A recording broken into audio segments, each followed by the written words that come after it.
Meta, ఇంకో పక్కన Microsoft, ఇట్లా 1 by 1 ఉద్యోగాలు తొలగిస్తూ ఉన్నాయి.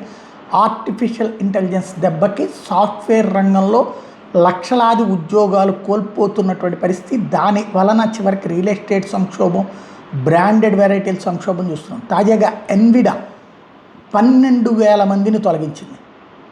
$78 బిలియన్ సంబంధించినటువంటి ఏఐ చిప్ మొనోపోలీ వ్యవహారంలో కీలకమైంది. ఎన్విడా వచ్చాకనే అనేక సంస్థల ఉద్యోగాలు పోతుంటే ఇప్పుడు అదే 12,000 మంది ఉద్యోగులను తొలగించింది. ఇది కీలకమైనటువంటి అంశం. $376 బిలియన్ ఆదాయం వస్తున్నటువంటి సంస్థ 78 బిలియన్ సంబంధించినటువంటి ప్రయోజనాలు పొందే వాళ్ళని తొలగించుకొచ్చింది. 22% మంది ఉద్యోగులు తొలగించింది.